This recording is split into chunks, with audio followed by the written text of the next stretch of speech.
Good morning student, I am Dimple Parekh form royal international school.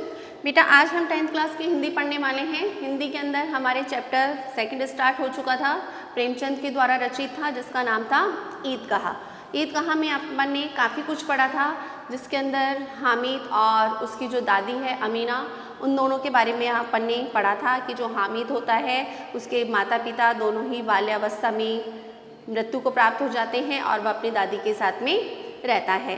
और जो लोग हैं वह ईदगाह जाते हैं, अर्थात मेले में जाते हैं। ईद का दिन है, किस किस तरह से क्या क्या होता है वो सारी चीज़ें अपन ने पढ़ लिया था।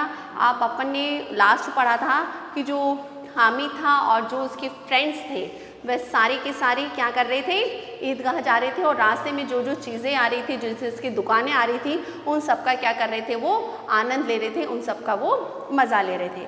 तो आगे पढ़ते हैं हम।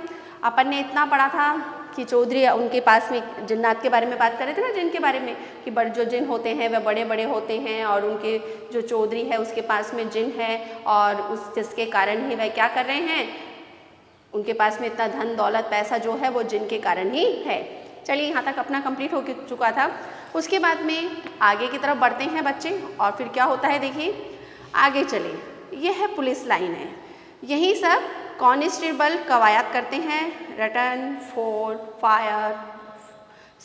रात को बेचारे घूम घूम कर पहरा देते हैं, नहीं तो चोरियाँ हो जाए। अब उन्होंने क्या कहा, उसके बाद में उनके क्या हुई, पुलिस लाइन आई, जहाँ पर पुलिस वगैरह के क्वार्टर बने हुए थे, रहने के स्थान बने हुए थे, ऑफिस बना हुआ था। तो उन्होंने कहा कि भैया बेचारे सारी रात जागते हैं, सारी रात जाग के क्या करते हैं, पुलिस पहरा देते हैं। अगर पहरा नहीं दे तो क्या हो जाएगी, घरों के अंदर चोर आ जाएंगे और चोरी करके ले जाएंगे। मोहसिन ने प्रतिवाद किया कि यह जो पहरा देने वाले जो पुलिस है ना, कांस्टेबल वगैरह है, तभी तुम बहुत जानते हो, अजी अजहद यहीं चोरी करवाते हैं। अब उसने क्या कहा कि जो पुलिस वाले हैं ना, हकीकत बात यह है कि पहरा देते हैं तो देते हैं, लेकिन ये चोरी करवाने वाले भी कौन है, ये पुलिस वाले ही हैं। पुलिस वाले चोरी करवाते हैं और फिर उसका मजा लेते हैं। कैसे, देखिए आगे। शहर के जितने चोर डाकू हैं ये सबसे मिले रहते हैं। रात को ये लोग चोरों से कहते हैं चोरी करो और आप मोहल्ले में जाकर जागते रहो पुकारते रहते हैं। अभी इन लोगों के पास में इतने रुपए आते हैं। अब उसने क्या बताया कि जो पुलिस वाले हैं, पुलिस वाले क्या करते हैं, जो चोर डाकू हैं ना, उनसे मिले हुए हैं कि वो क्या करते हैं, चोर डाकू को कह देते हैं कि भाई आप इस मोहल्ले में चोरी करो, और दूसरे मोहल्ले में जाके खुद क्या करते रहते हैं, आवाज़ें लगाते रहते हैं, जागते रहो। और हकीकत बात यह है, सारी मिली भगत इनकी ही है। अगर ये चाहे तो क्या कर सकते हैं, चोर को पकड़ सकते हैं, लेकिन चोर से ये क्या करते हैं, जितनी भी चोर चोरी करता है, डाकू डकैत डालता है, उनसे जितना वो पैसा लेकर आता है, धन लेकर आता है, उसमें से अपना हिस्सा भी ये रख लेते हैं। तो ये क्या है, इन्हीं की मिली भगत है। अब उसके बाद में एक बच्चा बोल रहा है, दूसरा, मेरे मामू थाने में कांस्टेबल है। अब उसके अपने मामा के बारे में बता रहा है कि मेरे जो मामू है ना, वो भी एक थाना है, उसमें क्या है, कांस्टेबल है। 20 रुपया महीना पाते हैं। इतनी इनकम है उनकी, 20 रुपया। बेटा आज के समय में 20 रुपया कोई मायने नहीं रखता, लेकिन पहले के समय में जो 20 रुपये थे ना, बहुत बड़ी रकम मानी जाती थी। लेकिन 50 रुपये घर भेजते हैं। आप सोचिए इनकम तो कितनी है, 20 रुपये, यानी कि जो तुमको तनख्वाह मिलती है 20 रुपये, और अपने घर पे कितना भेजते हैं वो, 50 रुपये। अब और वो 30 रुपये कहाँ से आए उनके पास में। अल्लाह कसम, मैंने एक बार पूछा कि मामू इतने रुपए कहाँ से आते हैं। हंसकर बोले, बेटा अल्लाह देता है। फिर आप ही बोले, हम लोग चाहे तो एक दिन में लाखों मार सकते हैं, हम तो इतना ही लेते हैं जिसमें हमारी बदनामी ना हो और नौकरी ना चली जाए। अब उन्होंने, जब बच्चे ने पूछा ना कि मामू आपके पास में इतना पैसा कहाँ से आता है, तो उसके मामा ने क्या बताया कि हम चाहें तो एक दिन में लाखों रुपए कमा सकते हैं, लेकिन हम ऐसा नहीं करते। क्यों नहीं करते, कि भाई ऐसा करेंगे तो लोगों को हमारे ऊपर क्या हो जाएगा, शक हो जाएगा, जिसके कारण से कि हमारी नौकरी भी जा सकती है। तो इस कारण से उन्होंने क्या बोला कि हम इतना ही लेते हैं जितना कि हमारा गुजारा भी चलता रहे, हमारी लाइफ अच्छी चलती रहे, और साथ ही साथ हमारी नौकरी भी नहीं जाए। अब हामिद ने पूछा, यह लोग चोरी करवाते हैं तो उन्हें पकड़वाते नहीं, कि उन्होंने चोरी ये करवाते हैं, उनको पकड़ते क्यों नहीं है। तो ये और इसके अलावा जो ये चोरी खुद करवा रहे हैं चोरों से, तो फिर लोग जो हैं और जो इनसे बड़े लोग हैं वे इनको पकड़ते क्यों नहीं हैं। तो मौसी जो एक लड़का है, मोहसिन उवैब की नादानी देखकर बोलता है हामिद की कि दया दिखाकर बोलता है, अरे पगले, इन्हें कौन पकड़ेगा, पकड़ने वाले तो ये खुद लोग हैं। भाई खुद ही तो क्या है, पुलिस वाले हैं, पुलिस तो पकड़ती है चोर को। जब पुलिस ही चोरी करेगी तो पुलिस को कौन पकड़ेगा, कि खुद ही तो है पकड़ने वाले। लेकिन अल्लाह इन्हें सजा खूब देता है। उसके बाद में बोल रहे हैं कि आप चाहे क्या कर लो, दूसरे की, संसार के व्यक्तियों की नज़रों के अंदर धूल झोंक लो, लेकिन ईश्वर की, भगवान की नज़रों में आप कभी भी झूठ नहीं बोल सकते हो, भगवान की नज़रों से आप कभी भी नहीं बच सकते हो। अब उसके लिए वो क्या बोल रहे हैं, हराम का माल हराम में ही जाता है। थोड़े दिन हुए मामा के घर में आग लग गई, सारी लई पूंजी जो थी वह जल गई, एक बर्तन तक ना बचा। कई दिन पेड़ के नीचे सोए, अल्लाह कसम पेड़ के नीचे फिर न जाने कहाँ से 100 रुपये लाए और उनके घर में बर्तन भांडे आए। अब उन्होंने क्या बोला कि भाई मेरे जो मामू हैं उनके घर में भी क्या लग गई थी, एक बार आग लग गई थी, क्योंकि गलत कार्य का पैसा, गलत कर्मों से कमाया हुआ जो पैसा है वह उसी प्रकार से क्या होता है, नष्ट होता है। आप रिश्वत लेकर कोई कार्य करते हैं, रिश्वत लेकर पैसा कमाते हैं, तो किसी न किसी रूप में बेटा वो पैसा आपके गलत रूप में ही काम में आएगा। आपने देखा होगा कि जो ऊपर की इनकम करते हैं ना, उनके घर के अंदर अधिकतर कोई ना कोई या तो बीमार रहता है या कोई ना कोई खर्चे उनके घर में लगे ही रहते हैं, जो कि गलत है। तो चलिए छोड़िए, अपन उस चीज़ में नहीं उलझते हैं, अपन सिर्फ इन्हीं से संबंधित बात करते हैं कि उसमें वो क्या बता रहे हैं कि भाई यहाँ पर जो व्यक्ति गलत कार्य करते हैं, ऊपर इनकम करते हैं, रिश्वत लेते हैं, उनको भगवान या अल्लाह सज़ा ज़रूर देता है। कि जो उनके मामा हैं, उनके मामा के घर में एक बार क्या लग गई थी, आग लग गई थी और पूरा घर जो था वह क्या हो गया था, जल गया था और बर्तन भी उनके पास में नहीं रहे थे। लेकिन फिर भी पता नहीं वो कहाँ से फिर 100 रुपये लेकर आए और उनका घर वापस से पहले के जैसा भर गया। और काफ़ी समय तक तो वो कहाँ सोए थे, भाई घर जल गया, रहने का स्थान नहीं था, पेड़ के नीचे सोए थे बहुत टाइम तक। लेकिन बाद में फिर उन पैसा लेकर आए और वापस से वो उसी पोजीशन पे आ गए।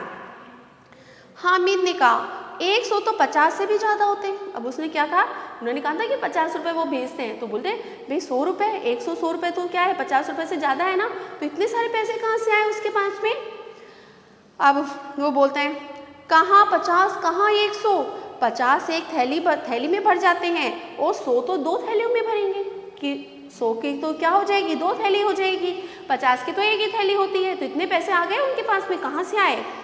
तो इस तरह से दोनों बच्चे जो थे वह आपस में क्या कर रहे हैं, वार्तालाप करते हैं। वार्तालाप करते करते फिर वो आगे की तरफ बढ़ते हैं। अब आगे की तरफ बढ़ने के बाद में क्या नज़र आता है, देखिए बेटा, अब बस्ती घनी होने लगी, ईदगाह जाने वालों की टोलियाँ नज़र आने लगी, एक से एक भड़कीले वस्त्र पहने हुए थे। भड़कीले यानी कि सुंदर, आकर्षित करने वाले, अपन जैसे त्यौहार पे पहनते हैं अच्छे अच्छे वस्त्र जो पहनते हैं, जो आकर्षित करते हैं, तो इस तरह के भड़कीले वस्त्र सबने पहन रखे थे। कोई इक्की तांगे पर सवार था, कोई मोटर पर, सभी इत्र में बसे हुए थे, सभी के दिलों में उमंग थी। ग्रामीणों का एक छोटा सा दल जिसकी विपन्नता से बेखबर संतोष और धैर्य में मग्न होता चला जा रहा था।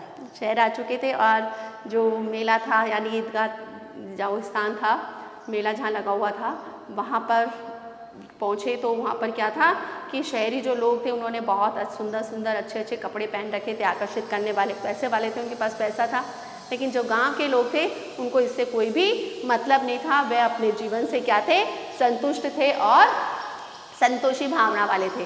वह सीधे सीधे अपने क्या कर रहे थे, अपने राह पर यानी कि मेले की तरफ, ईदगाह की तरफ जा रहे थे। बच्चों के लिए नगर की सभी चीज़ें अनोखी थी ना, उनके लिए देख रहे थे, वो पहले बार आए थे शहर के अंदर, देख रहे थे ये सारी चीज़ें उनके लिए क्या है, अनोखी थी। जिन चीज़ों की ओर ताकते ताकते ही रह जाते, पीछे से बराबर हॉर्न की आवाज़ न सुनाई चलती तब तक वह नहीं हटते थे। और हामिद तो एक मोटर के नीचे आते आते बचा, क्योंकि वो देखते, सड़क पर जाते, कोई ऐसी चीज़ दिख जाती तो बच्चे उनको देखने लग जाते, जिसके फलस्वरूप क्या होता, पीछे से कोई गाड़ी आती, फिर वो हॉर्न बजाती, जब जाके वो बच्चे हटते। और जो हामिद था, जो कि 4-5 साल का प्यारा सा बच्चा था ना, तो वह क्या हुआ, वह एक बार तो गाड़ी के नीचे आते आते बचा। आगे क्या होता है, सहसा ईदगाह नज़र आया। सहसा क्या स्थान नज़र आ गया, ईदगाह, जहाँ पर कि वो नमाज अदा करने वाले थे और उसके बाद में वहाँ पर जो मेला लगा हुआ था उसका आनंद लेने वाले थे। ऊपर इमली के घने वृक्षों की छाँव, नीचे पक्का फर्श था जिस पर जाजिम बिछा हुआ था। जहाँ पर वो नमाज अदा कर रहे थे वहाँ पर क्या था, इमली का बहुत बड़ा पेड़ था और उस पेड़ के नीचे क्या था, एक पक्का फर्श था और फर्श के ऊपर क्या बिछी हुई थी, जाजिम बिछी हुई थी, इसे हम दरी भी कह सकते हैं। और रोजेदारों की पंक्तियाँ एक के एक पता नहीं कहाँ तक चली जा रही थी। पक्की जगह के नीचे तक जाजिम भी नहीं है, यानी कि बहुत एक के बाद में एक पंक्तियाँ उनके पीछे कतार लगी हुई थी और इतनी दूर चली गई कि वहाँ पर अब लोगों के पास में क्या नहीं थी, जाजिम भी नहीं थी। नए आने वाले आकर पीछे की कतार में खड़े हो जाते, आगे जगह नहीं थी क्योंकि आगे पहले से लोग नमाज अदा करने के लिए खड़े हुए थे, तो वो जो आते ना वो पीछे की तरफ लगते जाते। यहाँ कोई पद और धन का नहीं देखता था, यहाँ पर क्या है, पद और गरिमा की कोई भी मिसाल यहाँ पर देखने को नहीं मिली। सारे अल्लाह की नज़र में, ईश्वर की नज़र में सभी क्या है, एक समान है, चाहे धनवान हो चाहे गरीब हो, सभी एक ही रूप में थे और सभी कतारों में लगे हुए थे, चाहे वो पैसे वाला हो चाहे वो गरीब हो। इस्लाम की निगाह में सब बराबर है। इन ग्रामीणों ने वज़ू किया और पिछली पंक्ति में जाकर खड़े हो गए, यानी कि उन्होंने वज़ू यानी कि उन्होंने वो बोलते हैं ना आदाब, जो झुकना, वो किया और पीछे पंक्ति में जाके क्या हो गए, खड़े हो गए। कितना सुंदर संचालन है, कितनी सुंदर व्यवस्था है। लाखों सिर एक साथ सिजदे में झुकते हैं, फिर एक साथ खड़े हो जाते हैं, एक साथ झुकते हैं, एक साथ घुटनों के बल बैठ जाते हैं। यह क्रिया कई बार होती है, जैसे बिजली की लाखों बत्तियां एक साथ प्रज्वलित होती है और एक साथ बुझ जाती है, और यही क्रम चलता रहता है। कितना अपूर्ण दृश्य था कि जितनी सामूहिक क्रियाएं विस्तार और अनंतता का हृदय को श्रद्धा, गर्व और आत्मानंद से भर देती थी। मानव भातृत्व का एक सूत्र इन समस्त आत्माओं को एक लड़ी में पिरोए हुए था। ये कितना प्यारा बताया गया। इसमें लेखक जो प्रेमचंद हैं उन्होंने कितनी अच्छी बात कही है कि यहाँ पर क्या देखने को मिल रहा था उनको, भाईचारा, यानी कि और दूसरा छोटे और बड़े में किसी प्रकार का कोई भी अंतर वहाँ पे नज़र नहीं आ रहा था। कि कितना सुंदर संचालन था कि सारे जो नमाज अदा करने वाले व्यक्ति थे वह एक कतार के अंदर एक के पीछे एक लगे हुए थे, एक साथ वह झुकते, एक साथ खड़े होते, एक साथ घुटनों के बल बैठते और एक साथ में खड़े होते। तो इस तरह की जो व्यवस्था थी वह बड़ी ही सुखमय और बड़ी ही आकर्षमय करने वाली थी। दूसरे इसमें बताया गया है, वर्णन किसका किया गया है, किससे तुलना की गई है कि बिजली की जो लाखों बत्तियां यानी कि लाखों लाइटें क्या हो रही हो, जैसे एक साथ जल रही हो और एक साथ बुझ रही हो, ऐसा प्रतीक हो रहा था। और ये जो क्रिया थी वह क्रिया कई बार हुई और इस तरह से ऐसा लग रहा था कि समस्त लोगों को एक भातृत्व यानी कि भाईचारे के सूत्र में यहाँ पे बांध के रख रखा हो। ओके बेटा, आज के लिए हम इतना ही पढ़ते हैं। कल अपन इसको पढ़ेंगे आगे क्या होता है, किस तरह से वो फिर नमाज अदा करके जो बच्चे हैं वो मेले का आनंद लेते हैं, क्या क्या खरीदते हैं, किस तरह की मस्तियाँ करते हैं और फिर उसका प्रतिफल क्या होता है। हामिद जो है वो क्या उस मेले का आनंद ले पाता है या नहीं, क्योंकि उसके पास में तो बहुत कम पैसे थे ना, खाली 3 पैसे थे उसके पास में तो और सब बच्चों के पास में बहुत सारे पैसे थे। तो किस तरह से वो 3 पैसों का मज़ा लेता है या नहीं लेता है, ये हम नेक्स्ट वीडियो में पढ़ते हैं। आज के लिए इतना ही। Good day, goodbye, take care.